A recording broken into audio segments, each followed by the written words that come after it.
So last week when I took my two little girls to their gymnastics class, there was this other mom there who was looking at me kind of weird, and eventually she asked me, "Is your name Gillian?" And it came out that she is one of my YouTube subscribers. So shout out to Kelly. It was great to meet you. Kelly and I had a great discussion about this business idea that she wants to start, but she was telling me about how she never feels like she has time to work on it. Well, at least that's what she said at first. But then later, after the class finished up, she came back over to me and she said, "You know what?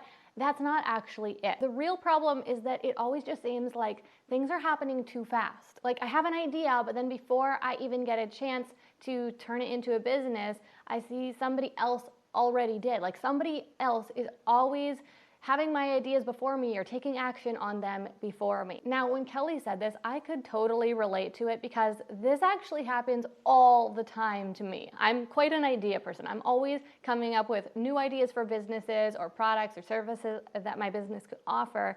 And more often than not, shortly after I have the idea, I see someone else have that very same idea and turn it into a real business.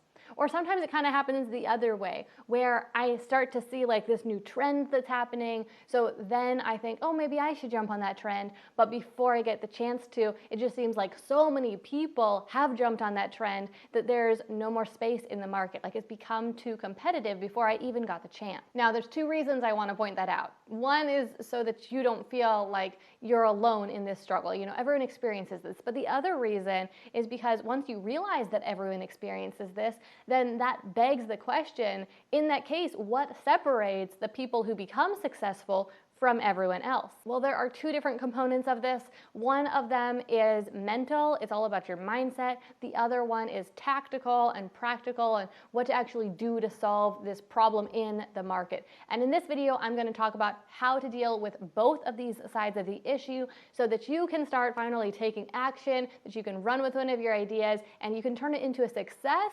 before the market becomes too saturated. So when it comes to the mindset side of things, the first thing you have to recognize is that everyone deals with this, but the difference between the people who are successful and everyone else is that the people who become successful are the people who struck while the iron was hot. They had an idea and they immediately started taking action. I mean, think about it. There was some time that passed between when you had the idea and when you saw other people start taking action on it. And if you had started taking action immediately, then you could have been first on the scene. But of course, there are good reasons why you waited. You wanted to think about it first. You were wondering, is this idea good enough? Is this the right idea? But you shouldn't let those questions stop you because taking action is actually the best way to figure out if your idea is a good idea, if it is the right idea.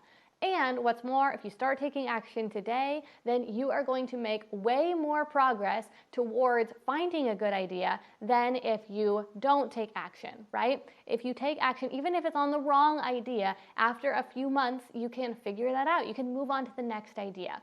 So just start taking action. One of the biggest things that sets the successful apart from everyone else is that the successful are always working on something. Start working on an idea. Keep working on it for at least 3 months. And then after that, you can kind of evaluate, is this working? Is this not? And if it's not, then the next time you have an idea, well, then switch. Start working on that one instead. And by doing this and by continually working on something, that is how you will make the most progress and eventually find a winning idea. It might take a little while. It might take a year or two. But if you just keep waiting until you have the perfect idea and have time to work on it and get around to working on it before anyone else starts working on it, then you are seriously limiting your chances of success.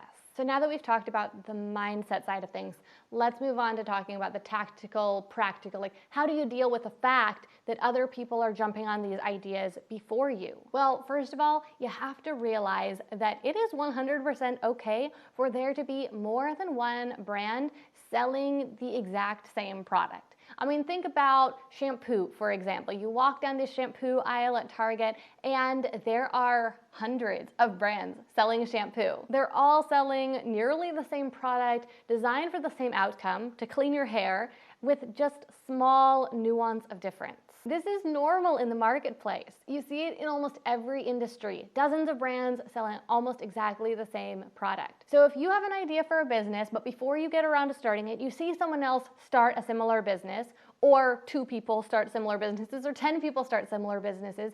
Do not let that stop you. There is absolutely no reason why you cannot still move forward to start a business or a brand in the same space. There is no reason why you cannot create a similar product. Your product is not going to be the same as those other products that are out there on the market. You will put your own spin on it. Maybe you'll make a better product. Maybe you'll just make a different product. And oftentimes, a different product does better in the marketplace and is more competitive in the marketplace than a product that is simply better. It's actually harder to stand out with just a better product than it is with a slightly different product that solves a slightly different problem or solves it in a slightly different way. Now, not only can you succeed even if you are head-to-head competing with another very similar product, you also have to consider that most of the time, most people have never even heard of the other product. I mean, think about the most famous person you can think of. Maybe it's the president, maybe it's Taylor Swift, maybe it's Elon Musk, whoever it is, the most famous person you can think of. And then consider that the majority of the people in the world have never even heard of that person. Literally, the majority of the people, more than 50% of the people in the world, have never heard of Taylor Swift. So when you are thinking about another brand in your space, another brand in the industry you wanted to start a brand in, the fact that that brand exists means practically nothing. Most of the people in the world will have never heard of that brand. Even most of the people in your target market probably haven't heard of that brand, especially at the beginning when you've only just discovered that brand yourself. You know, years down the road, it might be that they will have reached most of the target market. That still doesn't mean that you cannot compete with them by just being different or just being better. You still totally can. That still does not mean that you cannot compete with them by being just a little better or a little different, because you totally can. But right now, we're not even at that point. Most people haven't even heard of them. There still is virtually no competition. So whatever business idea you've been thinking about starting, but you've hesitated on because you see other people doing something similar, stop letting that stop you. Start moving forward and taking action. You can either move forward with whatever your best idea is right now, or the next time you have an idea, strike while the iron is hot and start taking action then. And remember, to make the most progress, the most important thing is just to always be working on something. But I gotta say, this does open up a whole nother can of worms. Once you finally start working on something, how do you keep working on it long term? How do you stay consistent? How do you stay motivated? How do you keep having energy for it long term? Well, if that's something you've ever worried about, then next up, watch this video right here, where I share with you 3 of the most important factors for staying consistent with your business long term.